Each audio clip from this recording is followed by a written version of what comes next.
জিলাপি খাইয়ে নতুন সড়ক উদ্বোধনের কয়েকদিন পর সব ইট তুলে নিয়ে গেছে প্রতারক চক্র। স্থানীয় গণ্যমান্য ব্যক্তি ও সংসদ সদস্যর উপস্থিতিতে ২০ কেজি জিলাপি বিতরণ করে শুরু হয় উন্নয়ন কাজ। পরদিন থেকে প্রায় ২.৫ কিলোমিটার সড়কের সমস্ত ইট তুলে নিয়ে বিক্রি করে দেয় চক্রটি। ইট তুলে নেওয়ার পর তাদের আর খুঁজে পাওয়া যায়নি।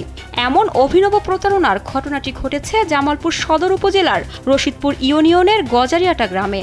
এ ঘটনায় নিজের টাকায় জিলাপি বিতরণ করা আইনজীবী জামিল হোসেন তাপস বলেন, নতুন সড়কের উদ্বোধনের কথা শুনে সবাই খুশিতে আত্মহারা ছিলেন।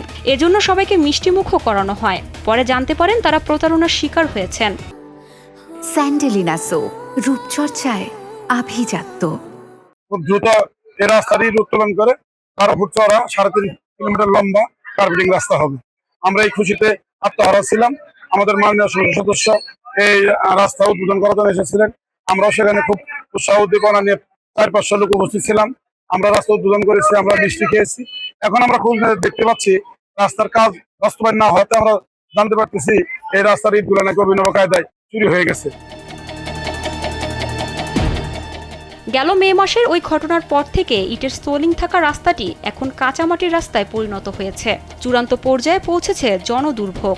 স্থানীয়রা জানান, পাকা সড়ক নির্মাণ হবে এমন খবরে তারাও খুশি হয়েছিলেন। তাদের চোখের সামনে দিনের আলোতে ইটগুলো তুলে নেওয়া হয়।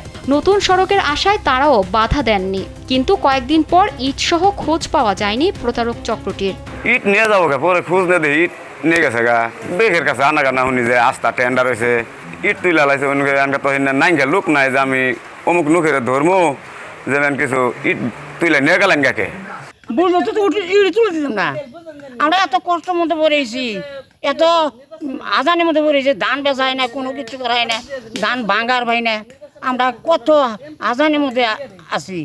এই রাস্তাটা আগে তো একটা ইটের সোলিং ছিল। ইটটা উঠাই নেওয়ার পরে আমাদের যে একটা সমস্যা হয়েছে, দেখা যায় যে 10টা থেকে পরীক্ষা, যদি 8টার সময় বের হয় তাহলে তাও 2 ঘন্টার মধ্যে হেঁটে যাওয়া যায় না। এ বিষয়ে জামালপুর জেলা এলজিইডি অফিস জানিয়েছে, গজারিয়াটা গ্রামে নতুন রাস্তা নির্মাণের কোনো প্রকল্প ছিল না। একটি চক্র স্থানীয়দের সঙ্গে প্রতারণা করে ইট তুলে নিয়ে গেছে। তবে দ্রুতই নতুন সড়ক নির্মাণে উদ্যোগ নেওয়া হবে বলে জানানো হয় এলজিইডি অফিস থেকে। ইট উঠানোর যে ঘটনা ঘটেছে আর কি, এখানে আমাদের এলজিডির উক্ত এলাকায় রাস্তার যে 3টি ইট উঠানোর যে মানে চুরির যে ঘটনা ঘটছে, ওখানে আমাদের এলজিডি থেকে কোনো প্রকল্প গ্রহণ করা হয়নি এবং পূর্বে কোনো প্রকল্প গ্রহণ হয়নি। এদিকে গেল মাসের 16 জুন পাশের আরেকটি সড়কে একই কায়দায় ইট চুরির চেষ্টা করলে তাদের আটক করে গ্রামবাসী। পরে পুলিশের হাতে তুলে দেওয়া হয় তাদের। তার আগে 2টি সড়ক থেকে প্রায় 36 লাখ টাকার ইট তুলে নিয়ে বিক্রি করেছে প্রতারক চক্রটি। আশুরা জামান আশা, কালবেলা।